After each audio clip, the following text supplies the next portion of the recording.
अगर आप तरबूज खरीदने बाजार जा रहे हैं तो उससे पहले ये वीडियो ज़रूर देखिए। अगर इस वीडियो को आप देख लेंगे तो आज के बाद कभी भी गलत तरबूज खरीदकर घर नहीं लाएंगे। आज मैं आपको तरबूज खरीदने की ऐसे टिप्स बताऊंगी जिससे आप खरीद पाएंगे एकदम लाल, मीठा और दानेदार तरबूज। और साथ ही मैं आपको बताऊंगी रसीला, मीठा खरबूजा और पपीता खरीदने के भी टिप्स। और हाँ दोस्तों, क्या आपको क्रॉकरी, शो पीसेस और इन बर्तनों पर चिपके स्टिकर्स निकालने में परेशानी आती है? तो आज का ये वीडियो आप ज़रूर देखिए। इसके साथ ही मैं आपको बताऊंगी बादाम छीलने की ऐसी आसान ट्रिक जिससे आज के बाद आपको बादाम छीलना बच्चों का खेल लगेगा। हेलो दोस्तों, मैं स्मृति और आपका स्वागत है इंडिया का तड़का में। और अब हम शुरू कर देते हैं आज की हमारी ये स्पेशल टिप्स। इसमें सबसे पहले तो हम देखेंगे स्वाद में एकदम बढ़िया मीठा और लाल तरबूज खरीदने के सभी टिप्स। जब भी आप तरबूज खरीदने जाएं तो उसे सबसे पहले उठाइए। इस तरीके का ओवल शेप वाला तरबूज ही लें। दूसरी पहचान है, ये डार्क ग्रीन कलर का होना चाहिए। और तीसरी चीज़ जो हमें देखनी है, इसकी ऊपरी सतह डल होनी चाहिए। हमें शाइनिंग वाला तरबूज कभी भी नहीं खरीदना चाहिए।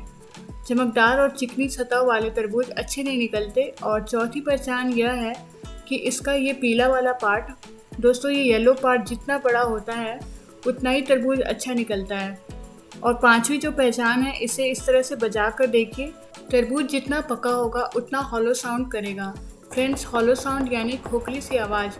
ठोस आवाज़ वाला तरबूज अच्छा नहीं निकलता। देखिए, इसका जो हॉलो साउंड है वो बता रहा है कि तरबूज अंदर से लाल और मीठा निकलेगा। अब मैं आपको बताऊंगी छठी और सबसे ज़रूरी पहचान। ये तरबूज वज़नदार होना चाहिए, मतलब कि जो आप अंदाज़ा लगा रहे हैं उससे इसका वज़न ज़्यादा होना चाहिए। वज़नदार तरबूज मतलब कि रसीला तरबूज। जिस भी तरबूज में वाटर कंटेंट ज़्यादा होता है वही वज़न में ज़्यादा होती है।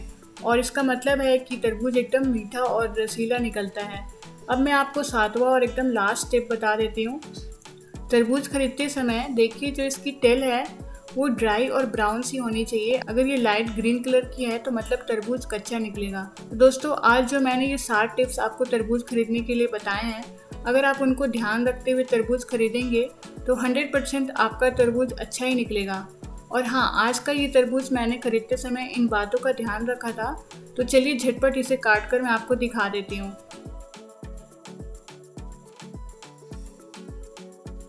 देखिए कितना लाल और दानेदार ये तरबूज निकला। और इस तरह का तरबूज एकदम मीठा रहता है। तो फ्रेंड्स, इस बार जब भी आप तरबूज खरीदने बाजार जाएं तो इन टिप्स को ध्यान रखें और लाइए एकदम दानेदार और मीठा तरबूज।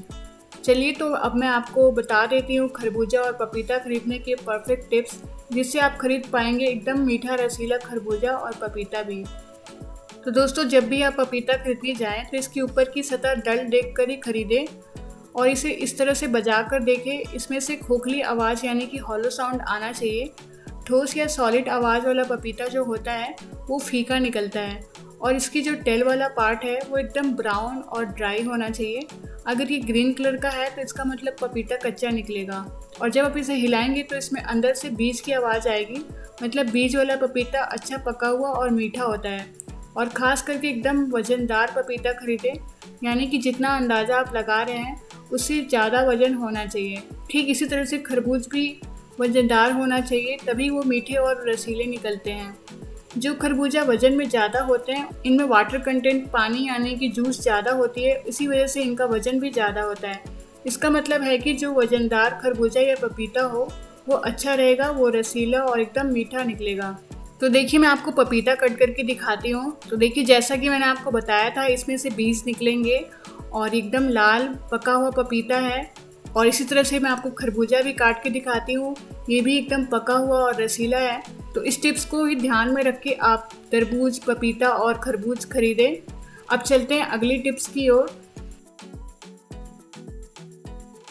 तो दोस्तों, गर्मियों के दिनों में भीगे बादाम से बनी ठंडाई और बादाम शेक पीना सेहत के लिए बहुत फ़ायदेमंद माना जाता है। या फिर अगर आप बादाम का हलवा बना रहे हो तो भीगे बादाम का छिलका उतारने में हमें काफ़ी दिक्कत होती है और ये हमारे नेल्स में चुभती हैं, जिससे हमें काफ़ी परेशानी होती है इसके छिलके उतारने में। पर आज मैं आपको ऐसी आसान सी टिप्स बता रही हूँ जिससे आप बादाम के छिलके बस 5 मिनट में उतार सकेंगे। तो इसके लिए आप जितने बादाम भिगोना चाहते हैं उसे एक कटोरी में लें और इसके अंदर हम गर्म पानी डालेंगे और इसे हम सोक करके रख देंगे करीब 1 से 2 घंटे के लिए। गर्म पानी में भिगोने से इसके छिलके बहुत आसानी से निकल जाते हैं। अगर आप ऐसे भिगोना नहीं चाहते गर्म पानी के साथ तो आप इसको 7 से 8 घंटे के लिए अगर ओवरनाइट सोक करके रख रहे हैं तो इसको छीलने से ठीक पहले आप इसमें गर्म पानी डाल के 5 मिनट के लिए रख दें और फिर आप इसके छिलके उतारें। बहुत आसानी से ये छिलके उतर जाते हैं। तो देखिए मैंने ये गर्म पानी में डाल के बादाम को 1 से 2 घंटे के लिए सोक कर लिया है। तो बस हल्का सा मसलने से जो बादाम के ऊपर के छिलके हैं वो आसानी से बाहर आ जाते हैं। तो इस टिप्स को आजमा के अब आप आसानी से बादाम के छिलके उतारिए।